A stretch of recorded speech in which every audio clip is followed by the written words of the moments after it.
జూబ్లీహిల్స్ లో కాంగ్రెస్ పార్టీ గెలుపు, ఇందిరమ్మ చీరలు వంచుడు, సర్పంచ్ ఎలక్షన్లు, బీసీ రిజర్వేషన్లు, పంటలు కొనుడు, కంపెనీల భూములు మార్చుడు, ప్రతిపక్షాల ప్రశ్నలు గిసొంటి ఇయాల సచివాలయంలో కేబినెట్ మీటింగ్ జరిగిందుల్లా.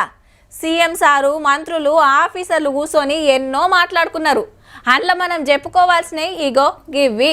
ఓఆర్ఆర్ ను ఆనుకొని ఉన్న 27 అర్బన్ లోకల్ బాడీస్, మున్సిపాలిటీ గాని కార్పొరేషన్లను జిహెచ్ఎంసీలో విలీనం చేయడానికి కేబినెట్ ఆమోదం తెలిపింది. గవేందంటే పెద్దంబర్పేట, జలపల్లి, శంషాబాద్, తుర్కెంజాల్, మణికొండ, నార్సింగి, ఆదిబట్ల, తుకుగూడ, మేడ్చల్, దమ్మాయిగూడ, నాగారం, పోచారం, గట్కేసర్, గుండ్లపోచంపల్లి, తూమ్కుంట, కొంపల్లి, దుండిగల్, బొల్లారం, తెల్లాపూర్, అమీన్పూర్, బడంగ్పేట, బండ్లజాగిర్, మీర్పేట, బోడుప్పల్, ఫిర్యాజ్గూడ, జవహర్ నగర్, నిజాంపేట ఇవి కూడా జిహెచ్ఎంసీలో కలిపేయాలని డిసైడ్ చేసింది గవర్నమెంట్.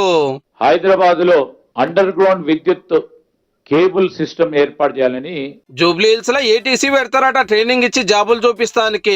ఇక కరెంటు కోసం ఇప్పుడు 2 డిస్కంలు ఉన్నాయి కదా, ఇంకోటి తెస్తారట.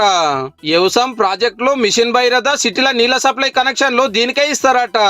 అట్లనే Ramagundam thermal power station, Kothagudem జిల్లా దుమ్మగూడెంలో young India integrated residential school, Mulugu జిల్లా జగ్గన్నపేటలో స్పోర్ట్స్ స్కూల్ కు 40 ఎకరాలు ఇచ్చేండ్రు. ఇక సిటీలో ఉన్న కంపెనీలు ఔటర్ రింగ్ రోడ్ కు అవతలకు తీసుకుపోయే ముచ్చట మీద లొల్ల అవుతుంది కదా. మొత్తం ఔటర్ రింగ్ రోడ్ లోపల పొల్యూషన్ ఫ్రీ చేయాలని గత ప్రభుత్వం కూడా అదే విధంగా ఆలోచన చేసింది. ఆ ఆలోచన కొనసాగించి మా ప్రభుత్వం హైదరాబాద్ నగర వాసుల కోసం, ఈ రాష్ట్రం కోసం సరైన నిర్ణయం తీసుకుందని చెప్పి